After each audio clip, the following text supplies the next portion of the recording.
Em 1933, a Grã-Bretanha anunciou a nova política. A imigração judaica ficaria restrita a 5.500 pessoas por mês. E todos os imigrantes ilegais seriam deduzidos do total legal. Os novos números britânicos estavam naturalmente sendo influenciados a seu favor. A imigração sionista estava minguando.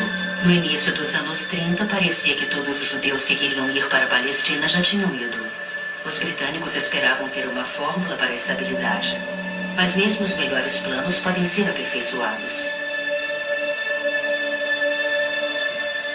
Em 1933, os nazistas de Hitler tomaram o poder na Alemanha, liberando uma enxurrada de refugiados judeus alemães que procuraram asilo.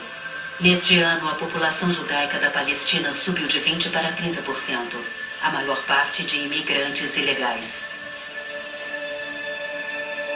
Em 1936, os britânicos pegaram judeus contrabandeando armas para a Palestina e os árabes se levantaram em rebelião. Já se falava na época da Jihad, a Guerra Santa. A luta irrompeu pela Palestina, liderada por árabes muçulmanos fanáticos, como os acertadamente chamados autossacrifícios, que atacavam diretamente os colonizadores sionistas. As imagens mostram soldados britânicos na Palestina, revistando árabes e protegendo a população judaica.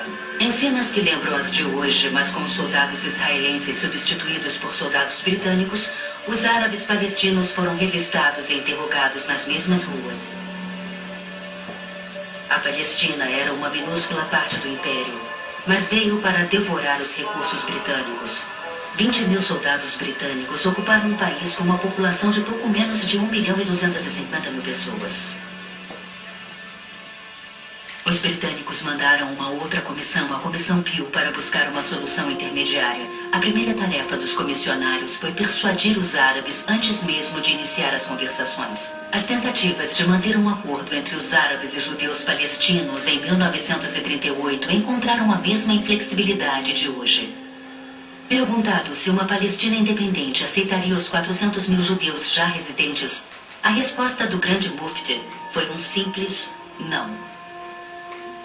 A Comissão Peel propôs dividir a Palestina em estados árabes e judeus, com a Grã-Bretanha mantendo o controle de posições estratégicas, como portos e algumas grandes cidades e os locais sagrados. A ideia foi rejeitada totalmente pelos árabes, mas entusiasticamente aceita pelos sionistas. Os britânicos responderam tipicamente realizando uma outra averiguação com a Comissão Woodhead para pensar no lado prático de dividir uma terra tão pequena. É sempre surpreendente perceber que o território da Palestina na época e o de Israel hoje, que era e é tão violentamente disputado, não é maior do que o país de Gales e é menor do que qualquer um dos grandes lagos da América do Norte. Os imigrantes sionistas da Palestina eram modernos, sem interesse em seguir a sociedade tradicional existente no Oriente Médio. Havia, como hoje, uma política agressiva de assentamento judeu. Áreas remotas foram colonizadas e fortificadas pelos sionistas. Os militantes sionistas responderam e provocaram a violência árabe, tomando a lei em suas próprias mãos e minando o governo britânico. A partição já estava acontecendo através da violenta limpeza étnica de cidades judaicas e árabes. Os judeus, apavorados com a violência árabe, fugiram sob a proteção do exército britânico, passando por árabes temerosos vindos do outro lado. Os próprios britânicos foram bombardeados e atacados pelas táticas de assassinato de guerrilha que eles haviam ensinado aos árabes na Primeira Guerra Mundial.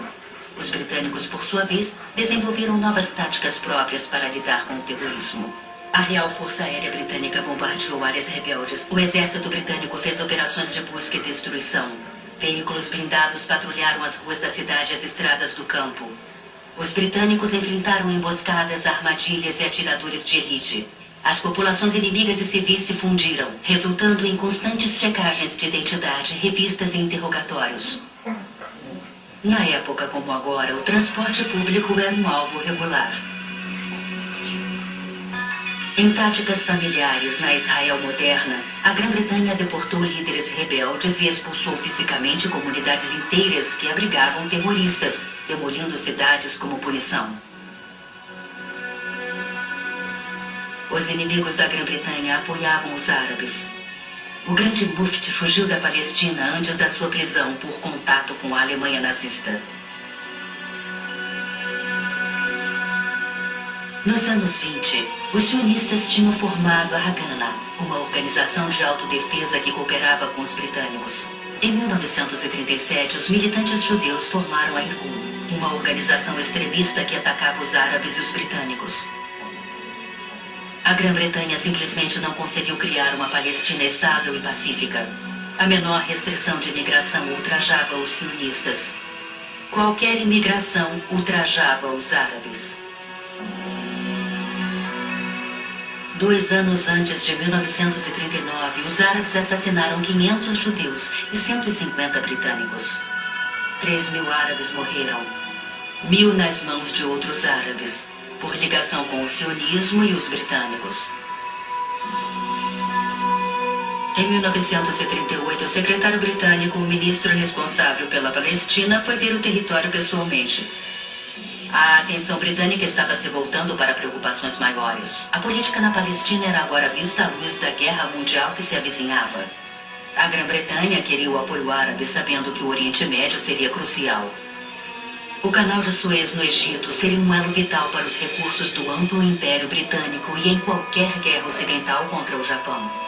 O Iraque e o Irã eram importantes pelo petróleo.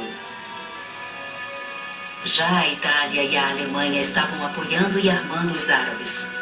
O exilado grande Mufti estava baseado em Berlim, de onde transmitia propaganda anti-britânica.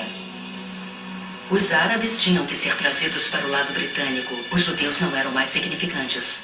Quando a Comissão Woodhead se pronunciou, argumentou que 2 estados minúsculos jamais dariam certo e endureceu a sua linha pró-árabe, recomendando um fim total à imigração sionista. Em 1939, a Grã-Bretanha convocou uma conferência em Londres. Nenhum delegado árabe sequer falou com algum sionista. O líder árabe palestino moderado, Farik Nashashibi, que apoiava o acordo, recusou-se a comparecer. Nashashibi seria assassinado após uma sentença de morte dada pelo grande Mufti. Em maio de 1939, a Grã-Bretanha anunciou uma nova política, abandonando a partição. Ela sugeria que judeus e árabes dividissem o poder em uma Palestina independente.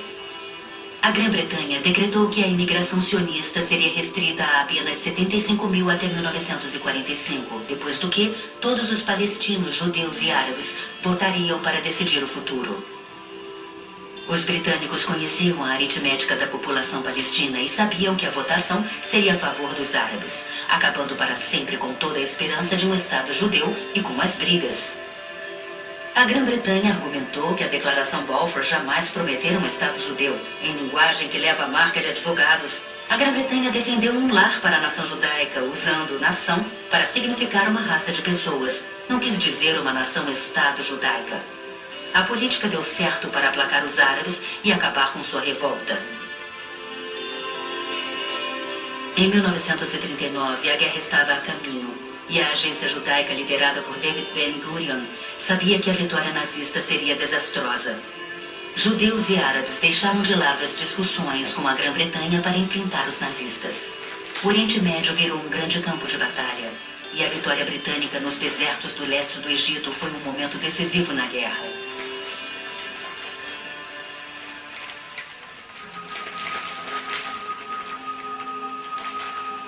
Em 1945, a situação na Palestina mudou drasticamente. Antes da guerra, a base moral dos argumentos judaicos foi fortemente questionada. Argumentou-se que as alegações sionistas eram baseadas em promessas bíblicas feitas por Deus a Abraão há milhares de anos.